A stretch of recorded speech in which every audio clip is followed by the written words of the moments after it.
It's Thursday, September 22nd, and this is now on HNN. New today, Japan will abolish a slew of COVID border controls in just weeks. Honolulu police open an attempted murder investigation after a man apparently was shot with an arrow in Chinatown. How can you be cited for something that you didn't actually do? The state is confident red light cameras are legal, but the program will likely face legal challenges anyway. But the citation goes to the registered owner of the car. All these stories plus the top places to travel to get your fall colors fixed. That's coming up on This Is Now.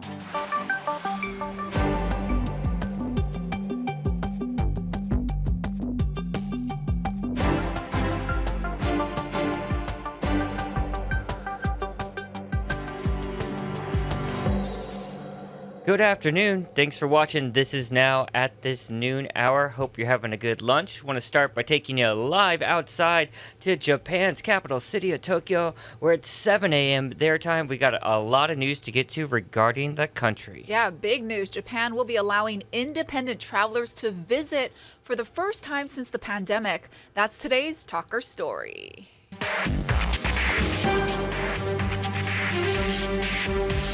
Japan's prime minister has announced that his nation's strict border restrictions will be loosened next month. That will allow tourists to easily enter for the first time since the start of the pandemic. The prime minister says independent tourists will again be welcomed as of October 11th. That means entry isn't restricted to those traveling with authorized groups. That's the way it's been for months now. A cap on the number of tourists will also be lifted, as will new visa requirements imposed in response to the pandemic. But as our Howard Dykes has been reporting all day here at HNN, this does not necessarily mean a return to Japanese visitors to Hawaii. But again, this is travel to Japan. Japanese travel here is still nearly nil, dampened by the weak yen.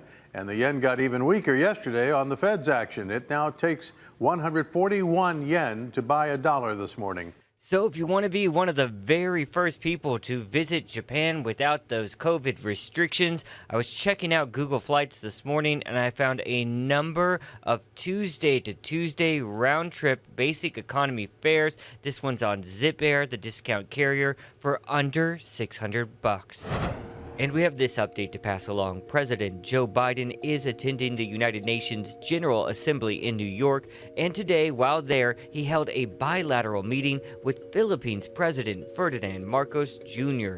In his brief remarks, Biden said he expected to discuss the disputes over the South China Sea with President Marcos, as well as the ongoing conflict in Ukraine. The relationship, the 100-plus-year-old relationship between the Philippines and the U.S.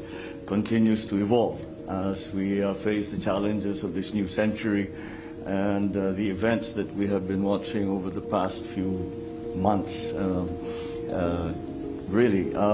So we have very much to discuss in terms of redefining, I suppose, in many ways. But the role of the United States in maintaining the peace in our region is something that is much appreciated by all the countries in the regions and the Philippines especially.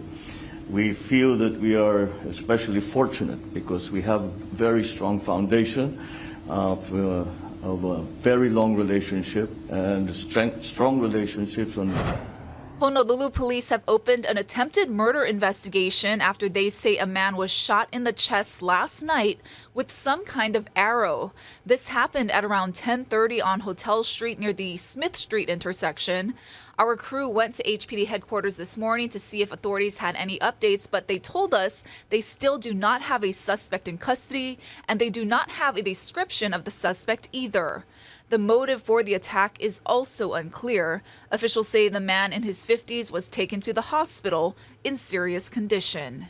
Waikiki cold case murder suspect Tudor Chirilla is trying to convince a judge in Nevada to not send him to Hawaii for prosecution. I think if the Ninth Circuit saw this, they would throw it out. The 77-year-old is accused of killing 19-year-old Nancy Anderson in 1972 when he was a grad assistant at UH.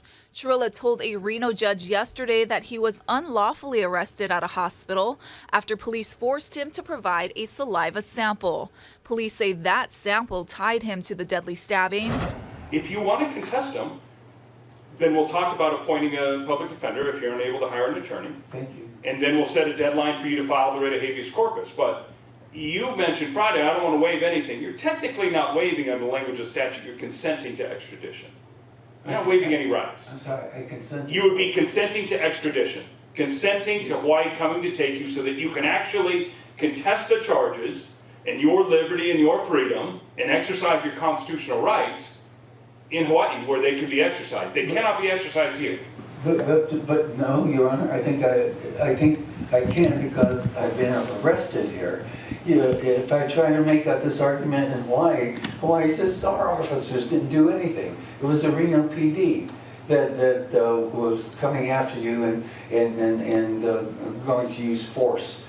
But the force, as you know, is probably a civil action, a 1983 action. Yeah, the use of force does not negate a warrant for your arrest. It doesn't. It may have civil liability for the officer who roughed you up or used too much force, but in our system, it does not negate the actual arrest. The citizens of Hawaii are not punished by an officer from Reno using too much force. You still go to Hawaii. Chirilla is being held without bail and is due in court again next month. Well, attorneys are telling us that they're prepared to fight citations given by those new red light cameras that are going in, but state officials say the law is on their side. Rick Dasog explains. When the new red light safety cameras are activated next month, they'll take photos of the vehicle's license plates and issue warnings or tickets to the car's owners, and not to the driver who runs the red light. Some lawyers say that may be unconstitutional. How can you be cited for something that you didn't actually do?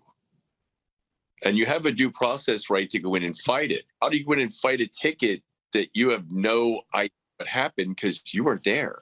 Back in the early 2000s, attorney Patrick McPherson successfully challenged the highly unpopular van cam program. He thinks the red light safety cameras will suffer a similar fate. So I don't think that's going to fly. I think the judges will dismiss them. McPherson also thinks that a rash of new red light tickets could clutter up the state's already congested court system. Let's say they put a lot of red light cameras up, and all of a sudden the judiciary grinds to a halt because they're doing stop sign violations for $97. But the state says similar programs have been upheld by appellate courts in other states. State lawmakers also recently made it clear that issuing citations to owners is legal here. Thanks to the legislature, we're able to change the rules a little bit. So it's not necessarily the person who's driving the car is the person who will be responsible for the violation or for the citation, but the citation goes to the registered owner of the car. For now, the state plans to install just 14 cameras in the downtown area under a 2-year pilot program.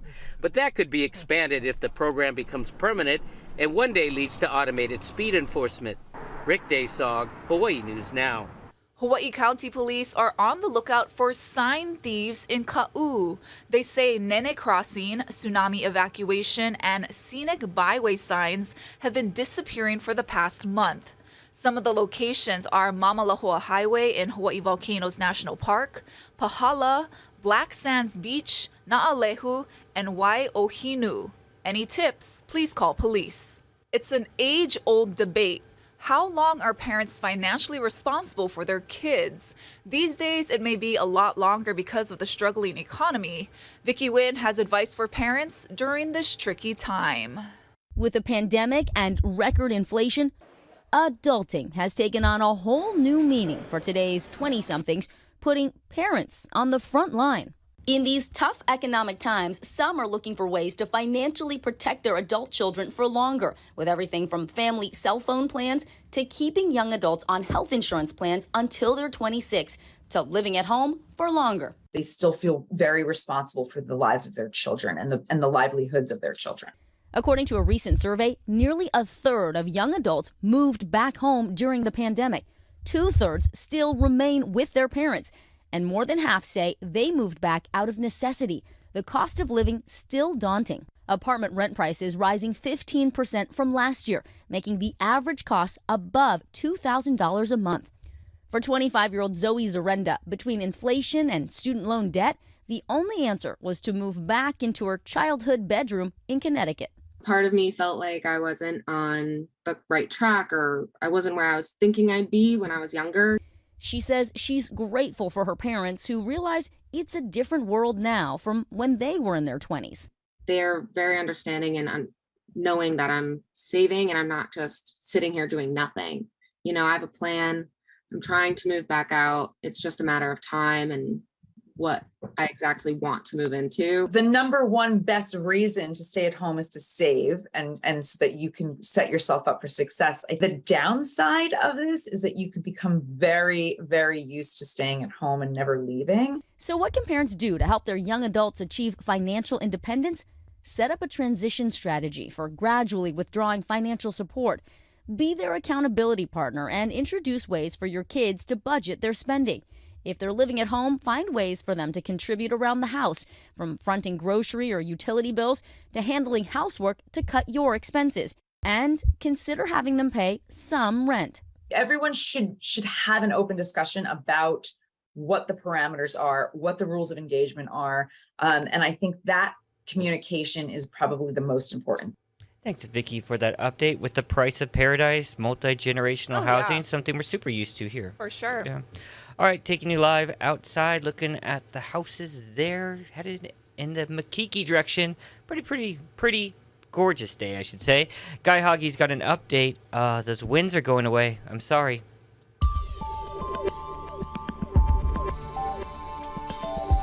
These light winds are expected to continue for the next several days. Notice the streamlines, very, very light. If they get stronger, they'll turn to yellows. So we won't see those stronger winds until maybe after the middle of next week. The winds might be shifting from time to time, but for the most part, they'll be running under 15 miles an hour. Now, here's a picture that shows what we're expecting over the next several days. Fairly dry for much of the state, although there will be some afternoon downpours, but they'll be very limited. They won't be widespread. And before all that cloud buildup, we'll see lots of sunshine. So spotty showers, especially today, and then we'll see a few of those for the next several days. We'll also got some pretty warm temperatures, and with those variable winds, it's going to feel a couple of degrees warmer than these numbers suggest. So 88 today might feel more like 90, 92. The Mariana Trench in the Western Pacific Ocean is the deepest place in any ocean on Earth. In fact, if you were to put Mount Everest at its bottom, the top of the famous peak would still be a mile below the ocean's surface. Now, Lee Cohen introduces us to a woman who's conquered all the odds to explore it and made history along the way. In the waters of the Western Pacific, where the color blue was seemingly born, Oceanographer Dawn Wright was a little blue herself. My mother, she died in December. She wanted to be able to live to see this, but she is watching from heaven. The next morning, Wright, a specialist in marine geology and geography at the Environmental Systems Research Institute, would take on the challenge of the deepest place on Earth. I'm actually the first person of any gender of African descent to go to Challenger Deep. No other black person has gone to Challenger Deep. Challenger Deep, 7 miles beneath the surface, more than 6 times deeper than the Grand Canyon, almost triple the depth of the Titanic. It's been seen by so few. Sinking that far down isn't the problem, of course. It's getting back without being crushed that's the conundrum. And currently, there's only one manned vehicle in the world that can do it. Coming out! It's called Limiting Factor, a 2-person submersible that's the brainchild of Texas adventurer and explorer Victor Vescova. Enjoy it. Thank you. He personally financed its design and construction. If it can work here, it can work anywhere on the seafloor. The trenches in our ocean are largely a watery black hole in terms of research, but these hard-to-reach places do have so much to tell us. The Earth's reaction to climate change, for example, how we can better predict earthquakes and tsunamis, perhaps even how life began. Very cool. Wright's task will be to bring back the first high-resolution mapping of this unforgiving place. How much of the ocean is mapped currently? The current number is 23.4%. of the global seafloor. Not even a quarter is mapped to sufficient detail. Last year, the UN pledged to change that, setting a goal to have at least 80% of the seabed mapped by 2030. But one of the best tools to do that is side-scan sonar, and historically, there's always been one big problem. That environment is so harsh that these sensitive instruments typically can't survive it, but we think we've developed the technology to make that happen. The only way to know is to go. Okay. There is a necessary claustrophobic element to any deep dive. Wright has been sardined into subs so many times that she's even got a nickname, Deep Sea Dawn. But this trip is different. Even for Deep Sea Dawn, this is extraordinarily deep. She'll be passing through more than 4 times the deepest she's ever been before, and when she gets to the bottom of Challenger Deep, she'll be experiencing more than 100,000 tons of pressure on the outside of that submersible. Surface, this is the LF. The hatch is secure. Life support is running. I have a green board. I'll get in here. Soon, the ocean consumed them, as if they were swallowed whole. Wright's love of the ocean started in her home in Maui, where the waves appeared every bit as welcoming as the sea of stars above. When did you want to be an oceanographer, do you think? When did you really want to? It was at the age of 8. 8? Because it was partly fueled by the Apollo 11 mission. If those men could land on the moon, I thought, well, why can't I go the opposite direction and explore the oceans? But back in the 70s and 80s, there weren't many oceanographers who were women. Fewer still were black. Were there obstacles when you were coming up, when you were growing up? All kinds of obstacles. I spent several years at sea as a marine technician, and there were men on the ship that I was on who didn't believe that women should be there. That is a story, an age-old story. It is still an issue. All of that, though, was about to be eclipsed by her arrival at a place void of judgment and prejudice. Ooh! It's the bottom of the ocean, Dawn. Here it is. Out of the gloom, there it was. Surface, LF, depth 10904. At bottom. Woohoo! Congratulations. Wow, what an image down there. You're at the bottom of the ocean. Thank You're you, welcome. Victor. Every second at the bottom was revealing, almost too revealing. What is that? Ooh, that is artificial. Humans themselves may be foreign to this landscape, but sadly, our trash is not. It's a bottle.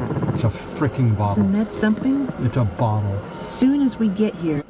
Not as pure an experience as she'd hoped for, perhaps, but her disappointment soon turned to excitement. Oh, look at this. Looking good. That first-of-its-kind side-scan sonar so many feared would give way under the ocean's unrelenting pressure hummed along as if it was mapping a shallow lake. Oh, some interesting features. Most explorers will tell you that there is one constant about pushing the envelope, Dropping surface weight. Ascending. and that's that there's never enough time. After 10 hours beneath the land of sunlight, air, and lungs, Deep Sea Dawn resurfaced, returning to the pitching deck of her research vessel where the real work of analyzing her research had now only just begun. Way to go, Victor. Good job. That smile on Dawn Wright's face, however, was all for her mom, who always encouraged her to chase her lofty dreams, even if they lay at the bottom of the world. What do you think your mom would think? I think my mom would be extremely relieved. Somewhere high over the deepest spot on Earth, Lee Cowan, CBS News. Incredible. Oh my goodness. From the Valley Isle to like the deepest valleys in the ocean, she is doing us well, representing the islands. That was a great story. Yeah, depressing about the trash though. I did not like that shot. All right, everyone is talking about this on the internet. Did you know it's fall? Yes, and so we got a list here from Travel and Leisure magazine and travelleisure.com that's running through the best place that you can visit for fall colors. Have you ever been to Bar Harbor, Maine? Yeah, it's a hotbed of activity for tourists in this time of year. Gorgeous colors. You can even kayak, even whale watch along its coast. Let's move along. Wow. I'm still trying to watch Ozark, and this is the Ozark National Forest. I'm only on season 3 now. Made it past season 2 already, but that landscape's always fascinated me. Gorgeous colors there. 1.2 million acres of just gorgeous, absolutely beautiful autumnal colors.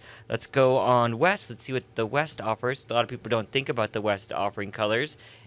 Aspen, Colorado.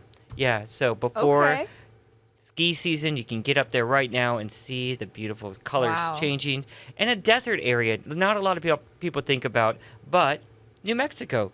It's also known for some color changes, those golden hues there. There's even a road called the Enchanted Circle, 84 miles, that connects many towns to these beautiful scenes. Arizona, you and I both live there. Flagstaff, Sedona has some color changes as well. Yep, I do miss that. Yes. All right, so let's get to some good news now. I tried to watch this also. There's a new saga in the Star Wars series, and it's on Disney+. Nichelle Turner has an update on that.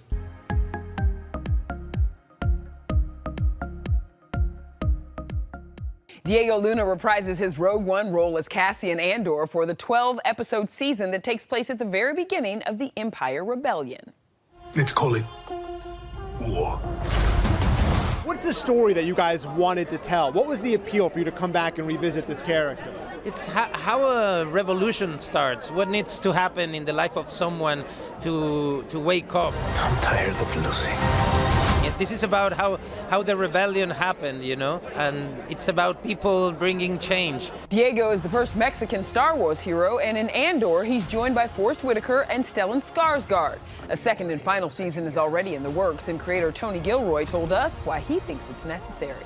We're telling a story about somebody who's nobody, and you know what he's going to become. He's going to become everything. Spoiler alert, we already know Cassian's fate from Rogue One, much to the dismay of Diego's kid. My daughter was too young for Rogue One. At the end, you know, she was like, this is not fair, you don't do this, that. Now she's ready for this tone, for this show, for this story. I think she's going to be very, very pleased. And tune into ET tonight because we're celebrating 100 years of TV icon Norman Lear. Plus, we're with Patricia Heaton for her emotional return to Africa. For Entertainment Tonight, I'm Nichelle Turner. Thank you very much. And don't forget, ET airs on KGMB right after our 6 o'clock newscast. So don't want to miss that. Yep, some more good news. Yeah, so NOAA is celebrating its 50th anniversary of the National Marine Sanctuary System. There are 2 in Hawaii, Papahanaumokuakea Marine National Monument and the Humpback Whale National Marine Sanctuary. So the Whale Sanctuary was created in 1992 and Papahanaumokuakea was created in 2006. And check this out. So awesome. NOAA's partnering with Ren Spooner on this commemorative Aloha shirt featuring 15 species of native species to Hawaii waters. It will be unveiled tomorrow afternoon at the company's Ala Moana store. I love it. It's great. Yeah. You know I'd rock that Aloha shirt. Yeah. For sure. I loved all the marine science news we had today. Good stuff. We're going to post all those stories to your H&N digital platform, so keep checking for updates there. Also, don't forget we're podcasting all the time here at Hawaii News Now. Just search Hawaii News Now wherever you get those podcasts. Ashley's coming up next at First at 4 on KHNL alongside Mark Carpenter. A lot of news still developing today coming into our newsroom. We're going to continue to follow that news from Japan that the COVID restrictions are dropping. A lot of people excited about that. You can tell I am. Got to get back to Japan sometime soon. So keep checking those Hawaii News Now digital platforms for more updates. We'll be back here tomorrow for your Aloha Friday. Have a good one.